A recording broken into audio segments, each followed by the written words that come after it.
We're also following breaking news. Iran says it is temporarily reopening the Strait of Hormuz. This comes shortly after a 10-day ceasefire between Lebanon and Israel took effect. The Iranian foreign minister posted in part, in line with the ceasefire in Lebanon, the passage for all commercial vessels through the Strait of Hormuz is declared completely open for the remaining period of the ceasefire. President Trump celebrated the news on Truth Social moments after. He wrote in part, the naval blockade will remain in full force and is in effect as it pertains to Iran only until such time as our transaction with Iran is 100% complete. This process should go very quickly in that most of the points are already negotiated. CBS News senior national security correspondent Charlie Daggett has been following all of this from Tel Aviv. Charlie, you've been following this as it's been unfolding. What are we hearing about this long-awaited reopening of this waterway? Yeah, so Adriana, this has been unfolding in the past few minutes, and I want to point out some of the language that the Iranian foreign minister used in that statement. It's important to note that they talk about a coordinated route which hugs the Iranian coastline.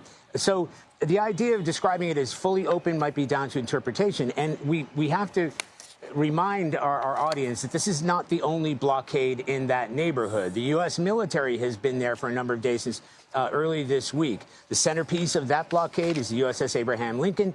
There are at least a dozen destroyers that are part of this interdiction unit, and they have been turning back Iranian flagged vessels thought to be carrying sanctioned oil. So that will remain in place, and CENTCOM, Central Command, which is part of the command of this region in the Middle East, have said, and they made very specific, that the fact that this is not a blockade, a U.S. blockade on the Strait of Hormuz. And just to paint the picture, we talk about the Strait of Hormuz as being very narrow, 20, 23 miles wide, not really from the passing points there. So to have U.S. forces anywhere near or within reach of Iran's forces in that strait, it would put them unnecessarily vulnerable to attack. So they are a little bit further south. That's been explained to me by U.S. officials, North Arabian Sea, the Gulf of Oman, and they're spread out. And at last count, as of yesterday anyway, they've turned back 14 of those Iranian-flagged vessels, but they still remain in place. So we reached out to Central Command this morning. We've yet to hear a response on how this may change their own force posture in that region. So what about the mines, Charlie, that Iran has laid along the Strait of Hormuz? Presumably, this is obviously a safety issue. Are they there? There was some reporting done last week that from our side, from the United States and the administration, that the Iranians didn't know where those mines were. What's the reporting update on that? Yes. Vlad, honestly, I don't think you can go definitive on whether there are mines there, but it's the number of mines. And we reported it here that a couple of U.S. destroyers actually passed through the strait very quietly last week. And they weren't necessarily mine clearers, but they certainly would have been able to detect it. OK, so they have been checking out that Strait of Hormuz. They went in very quickly and they passed through. And there was a level of confidence that there isn't the sort of mines there. But it's always a risk. The Iranians themselves say they don't know how many mines that they've got there. And you may get the impression that these, with the might and the intelligence and surveillance and reconnaissance of the U.S. military, that they would be able to pinpoint these mines. These are really hard. You know, I've spent a lot of time in that region. They're hard to find and they're hard to track. Some of them might be old. So I can't say with any sort of definitive statement that those mines have been cleared. And any of those tankers or supply ships that would be passing through, that is obviously going to be a risk. But that's where we are right now. And the Iranians have said essentially what they're saying is their lane is open. This isn't a fully open strait. But obviously, people are reacting with confidence about it. There are a lot of backlog ships inside that area in the Persian Gulf that need to pass through there. So it's certainly a step forward. Now we look to see what the U.S. military is doing. But I can tell you, the last time I spoke to them, is the U.S. military going to be involved in any kind of mine clearance in that region? And the answer was not now. So, Charlie, when the foreign minister of Iran made this statement, he linked it to the ceasefire with Lebanon. So what do we know about the terms of that ceasefire between Israel and Lebanon that's going to last 10 days? Yeah, Adriana, that's really important because it was kind of a curveball for us, but it shows you the link between the Iranian regime and Hezbollah. So when that ceasefire agreement came down last night, and then we heard this announcement this morning, it shows you the linkage that they have cited that with this ceasefire. Now, what does that ceasefire mean? Well, this is where it becomes critical. The ceasefire isn't necessarily between Israel and Hezbollah. It's between Israel and Lebanon. And one of the clauses in that ceasefire, according to documents that we saw from U.S. State Department sources, is that Lebanon would do all they could to restrain Hezbollah or any other militant group from attacking Israel. Now, on Israel's side, there are Israeli forces inside southern Lebanon.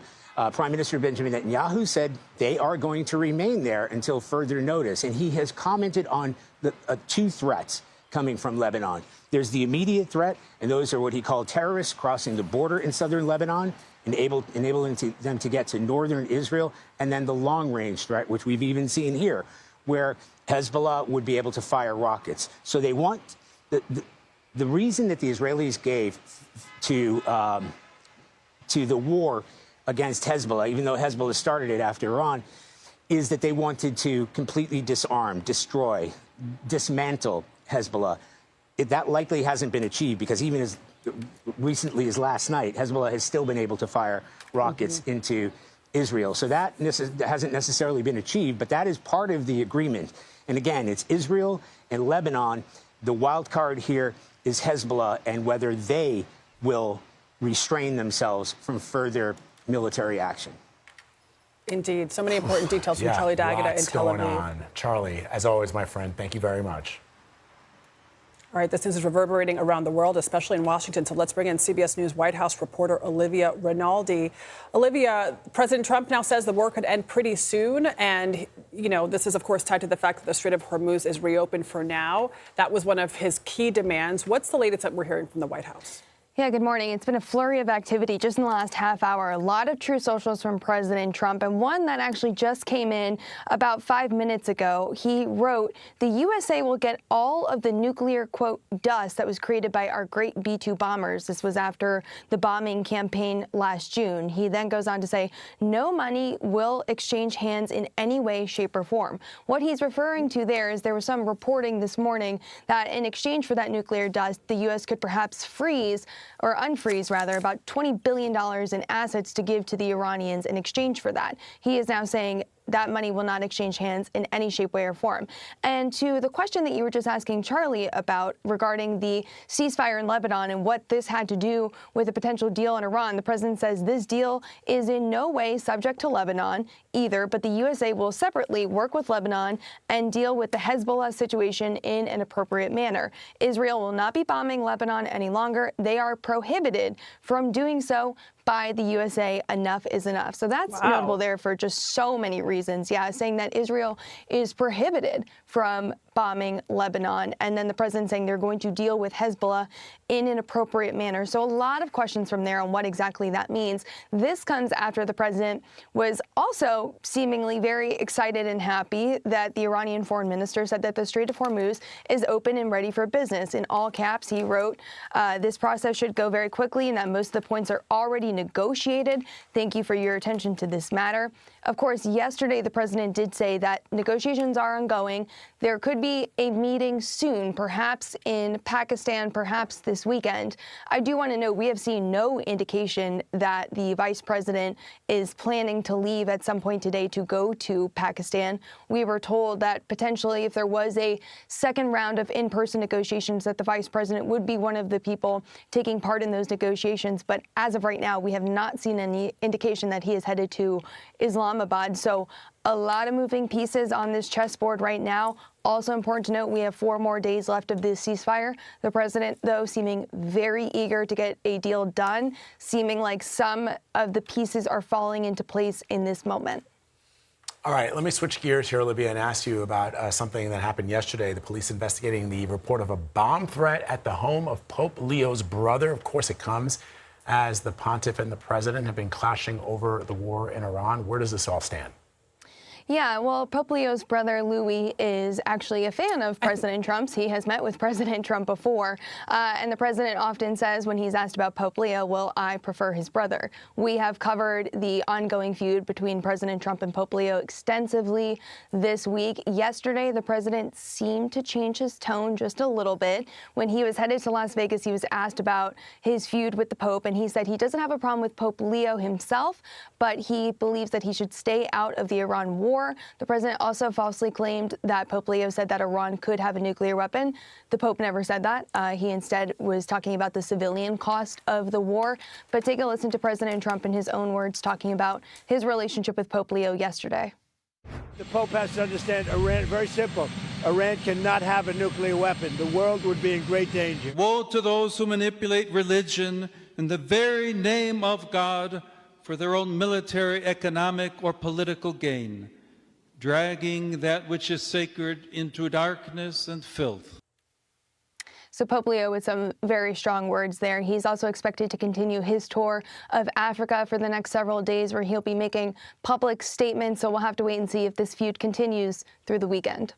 You know, Vlad, I was reading our former colleague Dean Reynolds, his Substack, and Dean is from this part of Chicago where the Pope is from and his brothers, and he said you can take the boy out of the South Side, but you can't take the South Side of the boy. That's right, just 100%. talking about the upbringing. Means he's tough. He's tough, is what Dean was saying, and he has those two brothers. There's Louis, like Olivia mentioned, who is, you know, the president has been saying is a big supporter of his, and then there's John, who's the other brother, who lives in the Chicago area that had this bomb threat that came in by email, but very few details on that. Olivia, thank you so much.